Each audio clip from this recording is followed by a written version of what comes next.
Hi everyone, this is William from the Headphone Experience, and I'm here tonight to give you my first impressions of the Hifiman ARYA.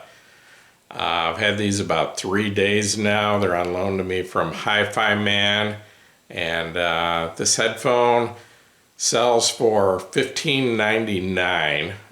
It's basically a budget version of the HE1000 V2.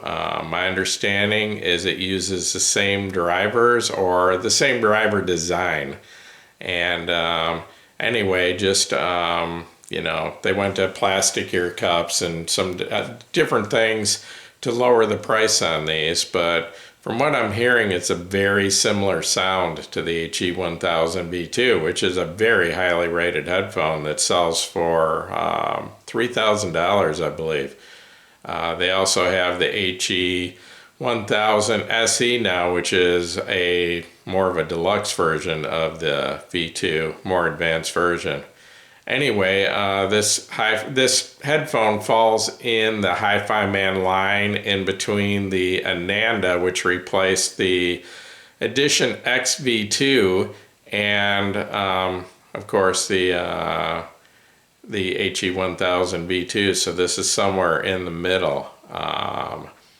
This headphone has an impedance of 35 ohms. It's rated at 90 decibels at 1 milliwatt.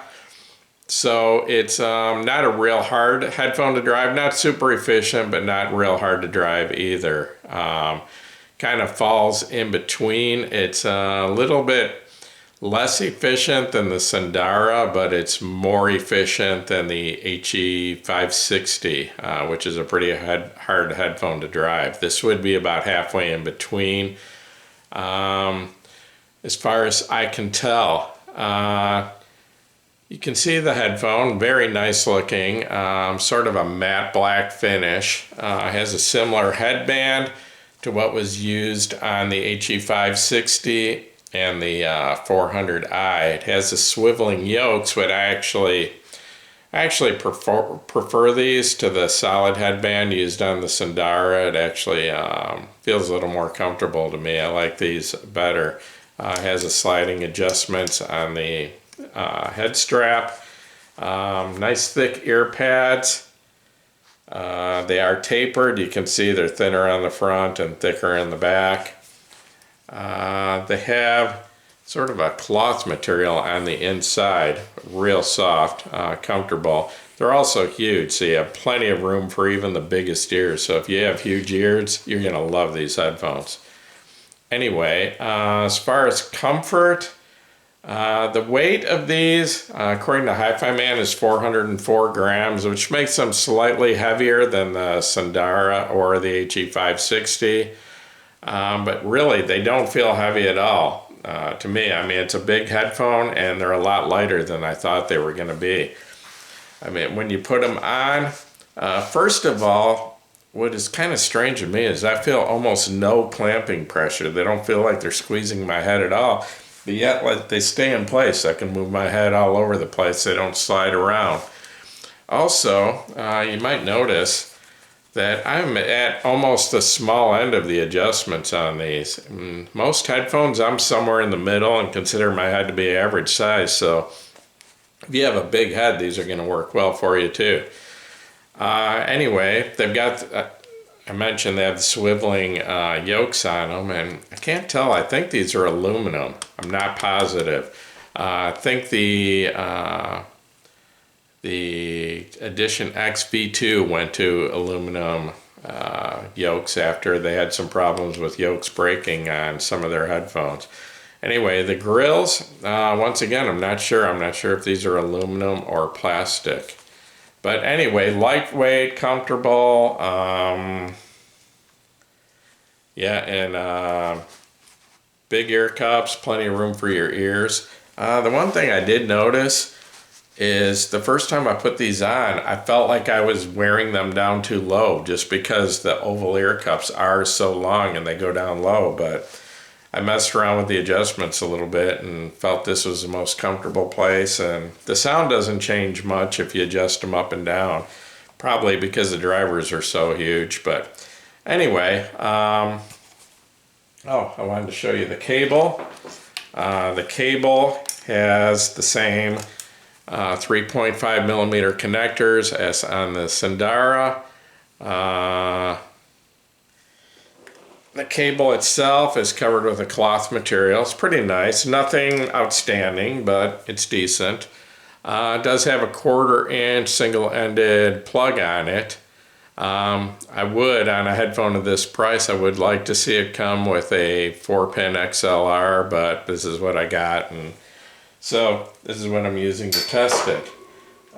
Because of that, I do have, for listening to this, like I said, I've only had it for 3 days so far, but I've got a few different amps behind me. I've got the Benchmark that's built into my deck. I've got the Audio GD Master 9 up above my head. I've got the Wells Audio Milo, and I've got this, which just came in a few days ago, the Urzatyke Bacillus tilia, if I'm pronouncing that right. But anyway, I've only had that a few days also, and haven't had much chance to listen to it, but from what I have heard, the thing pretty impressive. It's a nice sounding amp. But anyway, because I only have a single-ended cable for these, my Audio GD isn't the ideal amp for it because I personally like the sound out of the balanced outputs better, but the Milo turns out to be ideal for this headphone. The Wells Audio Milo is a single-ended amp, and both the 1/4 inch and 4-pin XLR outputs are exactly the same. And this headphone, even though it sounds really good with any of the amps I plug it into, it's not a real hard headphone to drive, and it's not real picky on amps. It sounds good on pretty much everything, but it sounds outstanding on the Milo. So that's been my primary amp listening to this, and if Wells will let me hang on to that for a few more weeks, it will be my primary amp for doing my full review of these. I'm not going to get real deep into the sound tonight. I'm going to keep this kind of short, and I want to put some more time in, 2-3 weeks on these of really listening to a lot of different types of music before I give a really solid evaluation of the sound. But I'll touch on it a little bit tonight. The tone balance, it's almost perfect in my opinion. This is one of the few headphones that I really don't even have any temptation to EQ it. It just sounds ideal the way it comes. It's almost neutral, but I would say the lower end, the bass and the lower mid-range are probably just a little bit on the warm side of neutral. And then the upper mid-range to the treble I would consider neutral. So just a little bit on the warm side of neutral and the lower part of the frequency range. The bass on these is, I would say, what I really like about the bass is it has really, really good bass extension. Up to this point, of all the headphones I've heard, I've thought the best bass extension, and I'm not talking about slam or impact or, energy behind the bass, but just the headphone that could reach down into the lowest notes was the HE560. And this goes just as low as the HE560, but it has more impact and more energy in the bass. The tone balance on these, I would say, is very close to the Sandara, but once again, more energy in the bass, just more impact, more slam, more punch in the bass. To get the Sandara or the HE560 to be the equivalent to these in the bass, you'd probably have to boost either of those about 3 decibels in the bass. So, other than that, the tone balance is very similar to the Sandara or the 560. The detail on these is very, very good. I mean, this is an extremely detailed headphone. It digs in and pulls out every detail in every recording I've heard. Especially, I mean, through the whole range, but especially the upper mid-range and treble, just very, very detailed. There is a drawback to that though. If you have a perfect recording, it sounds outstanding, but if your recording is less than perfect, if it gets a little harsh in the upper mid-range or treble, these will reveal that. So, a lesser recording, you might, you're going to find out that, a piece of music you really like that wasn't recorded very well, you're going to find that out with these.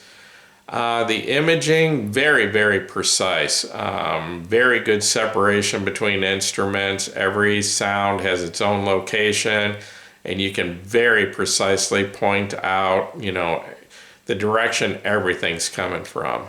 The soundstage I would describe as pretty close to huge.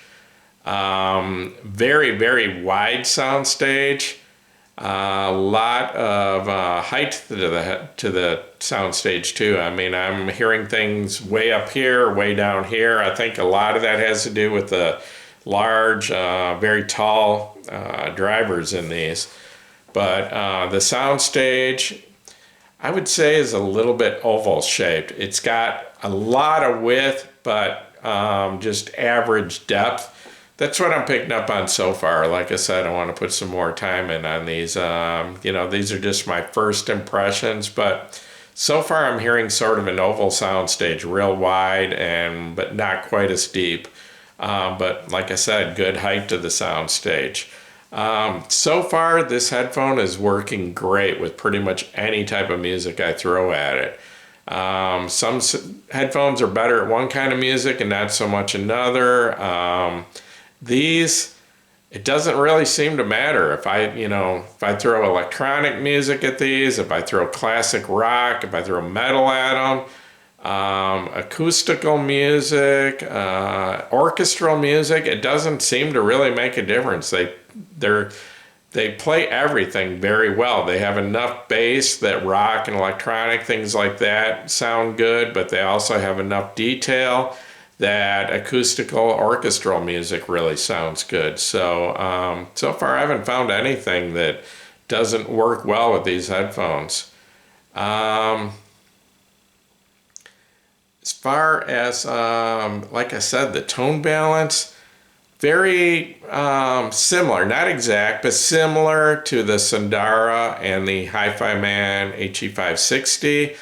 But I would say basically, if you like those headphones, either one of those or both of those headphones, you're probably going to love these because basically everything about the Sundara plus the bass extension of the 560, and these basically do everything they do better.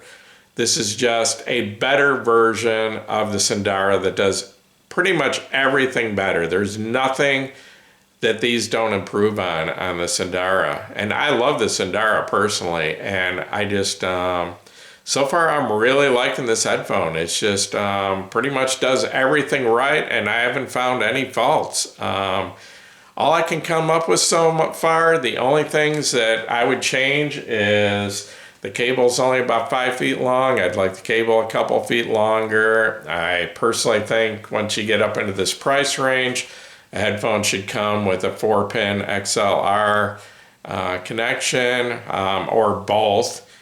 And the only, like I said, the slight drawback this has, and it's a trade-off, is the extreme detail will reveal less than perfect recordings.